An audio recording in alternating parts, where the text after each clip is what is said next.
Salut, c'est John. Je vais t'expliquer dans cette vidéo mon avis, en tout cas ma perception, mon retour d'expérience sur la rémunération des chatteurs. Comment fixer la rémunération, comment choisir, comprendre aussi la rémunération d'une agence de chatting, te donner quelques trucs et astuces, vraiment te faire aussi réfléchir et t'inviter à la réflexion pour que tu puisses trouver la réponse par toi-même concernant la rémunération des chatteurs. Alors, moi, mon point de vue, il est biaisé puisque je suis une agence de chatting. Donc, obligatoirement, moi, mon positionnement, c'est on a un tarif horaire, on n'a pas eu de commission pendant très, très longtemps. Là, on commence tout juste avec certains gros clients à garder la tarification horaire et à mettre en place une commission. Par mon expérience à moi, les personnes qui ont fonctionné avec une commission, eh ben, ils n'arrivent pas à tenir dans le temps. Ils n'arrivent pas à durer dans le temps parce qu'ils ne sont pas assez solides. Je vais prendre le cas de Madagascar puisque je connais pas, j'ai pas de contact fiable en Philippines et Cameroun.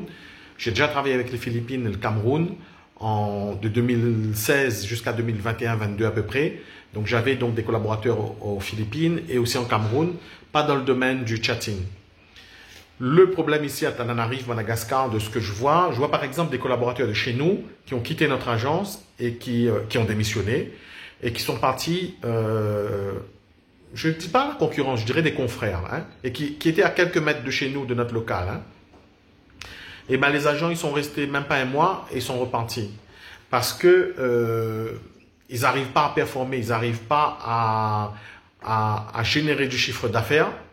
Ils sont intéressés, obnubilés uniquement par le pourcentage affiché, par exemple 2%, 5%, 10% ou 15%. Et ben le chateur malgache, tu lui dis ça, il est super motivé, il y va, il pense qu'il va se faire beaucoup de thunes. Le client ainsi que le manager sur place lui dit, tu sais, ça c'est un modèle qui fait $300 tous les soirs, qui peut faire $1000. Ben, il fait ses petits calculs et il va rester uniquement là-dessus.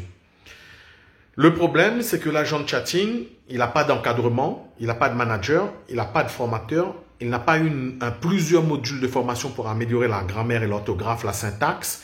Il n'a pas une présence d'un manager français né en France avec un conditionnement culturel français qui va lui expliquer les subtilités de la langue française, qui va superviser son chatting, qui va regarder son chatting, même si moi je regarde de moins en moins puisque j'ai des team leaders. Je salue Sabine, je salue Nancy, je salue Nienne. Et il ne va pas bénéficier de conseils. Par exemple, nous on a un canal interne. Je vais te donner un exemple sur la période de Noël. Je vais leur écrire des phrases spécifiques à dire pour Noël, le soir du réveillon, etc.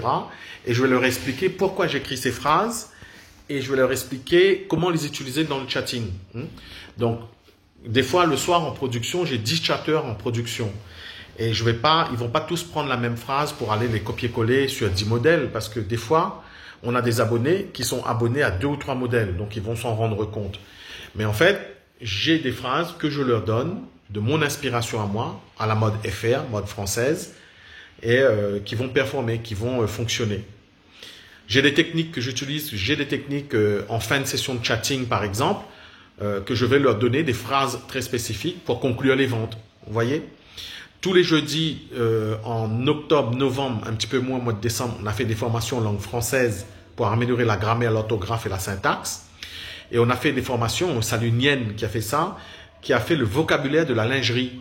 Hein. Et ensuite, moi j'ai fait 2 modules sur les zones érogènes chez l'homme et chez la femme. Vous avez des chatteurs qui ne savent pas forcément ce que c'est une prostate, qui ne savent pas forcément ce que c'est un clitoris sous ce nom-là. Eux, ils doivent le savoir en langue malgache ou en langue, par exemple, je sais pas, camerounais, je sais pas si ça se dit, ils ont une langue, probablement. Et ben, il va pas connaître les petites lèvres, les grandes lèvres, le clitoris, une stimulation clitoridienne, je sais pas, tu vois, une éjaculation faciale, des choses comme ça. Bon, je vais pas trop en dire non plus dans cette vidéo YouTube, mais ils ont pas cette culture-là. Et des fois, ça a été tabou. Beaucoup de filles et garçons ici sont dans un cadre religieux. Ils sont protestants, ils sont catholiques.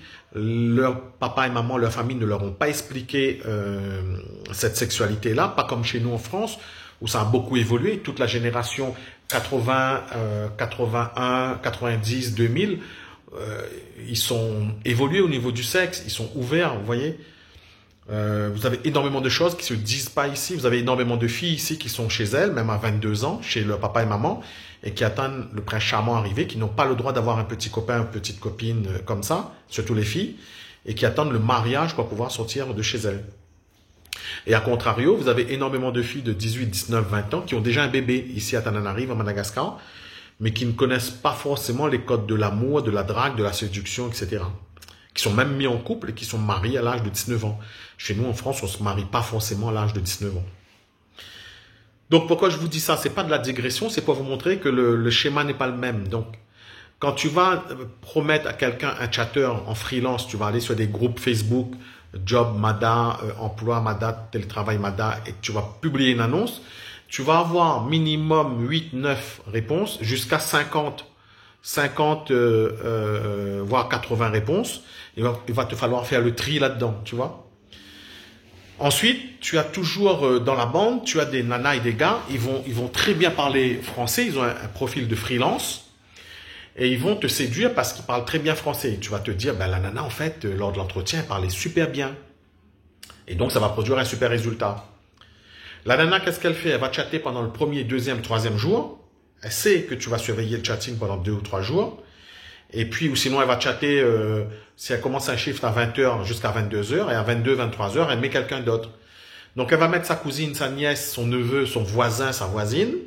Donc, ça s'appelle de la délégation en cascade.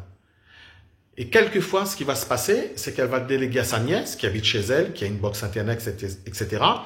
Et sa nièce va déléguer encore à une voisine qui habite à côté. Donc, c'est de la... Toi, tu vas externaliser, tu vas déléguer, et eux, ils vont faire une délégation en cascade. Ça va diluer la rémunération, ça c'est sûr. Mais surtout, la qualité va être différente. Toi, si tu n'es pas concentré en tant que manager OF, directeur OF, tu vas regarder uniquement les chiffres. Et tu vas pas forcément voir, parce que si c'est un gros compte, un gros volume, tu vas voir qu'il y a du chiffre d'affaires. Ça va faire du 300, du 600, voire du 1000 $ jour. Le week-end 2000, 2005. Et tu vas prendre du temps pour comprendre que c'est pas elle qui chatte, tu vois. La deuxième difficulté, c'est que ces personnes-là n'ont pas forcément de groupe électrogène, ce qui est nécessaire, incontournable ici à Madagascar, puisqu'il y a énormément de coupures de courant. Le fournisseur d'électricité ici, numéro 1, Jirama, puisqu'il n'y en a pas d'autre, a le monopole. Les infrastructures sont vieillissantes pour eux. Tu peux faire une recherche sur Google Actualité. Et ben, les coupures de courant sont énormes, importantes, une longue durée. Donc, hier soir, par exemple, il y a eu une coupure de courant de 22h jusqu'à 7h ce matin. Certains freelances, ils te disent, oui, j'ai une solution de backup. J'ai une solution de continuité en termes d'électricité, je suis autonome. Tu dois leur demander exactement qu'est-ce qu'ils ont. Certains d'entre eux ont une box ADSL Orange qui est vendue ici. C'est une box alimentée par l'électricité avec une petite pile, de petites piles comme du LR 3+, une pile standard, les 3 petites piles là. Et ben ça va te donner une autonomie de 45 minutes à peu près. Si la batterie de l'ordinateur assez neuf peut tenir 1 heure, donc tu as une autonomie d'1 heure. Au bout d'1 heure, la nana, elle a plus d'électricité. Elle peut plus assurer ton chat. Et ça, elle va pas te le dire parce qu'elle a honte. Elle veut obtenir ce contrat-là. Hein? Ils ont faim ici, on a faim ici. Tu sais très bien qu'on est le 6e pays, en classement mondial, on est le 6e pays le plus pauvre au monde. Et ben, ils veulent pas refuser un contrat. Ils veulent tout faire pour obtenir un contrat. La deuxième chose, tu dois leur demander le fournisseur d'accès Internet. La majorité d'entre eux ont du Telma ici. Telma, c'est aussi l'opérateur numéro 1 soutenu fortement par le gouvernement. Et il leur faut une solution de repli, c'est Orange. S'ils ont Telma plus une solution Orange, c'est bien. Ou sinon une solution Orange plus une solution Telma en cas de souci. Nous, on a une ligne Telma en fibre, 3 lignes Orange en ADSL hertzien, radio, et on a une ligne Starlink, solution de Elon Musk. Soit dit en passant, la ligne Starlink a quelquefois elle n'est pas fiable, elle n'est pas stable. Donc, tu as ces éléments-là que tu dois maîtriser.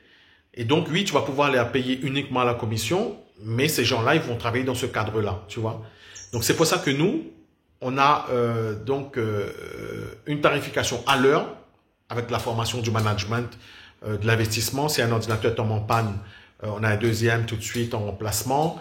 On a les congés payés, ça c'est super important pour eux. Le chatting, c'est super fatigant, toi tu le sais, hein, c'est un métier éprouvant. C'est très difficile de chatter 6 jours sur 7 pendant tout le long de l'année, sans repos.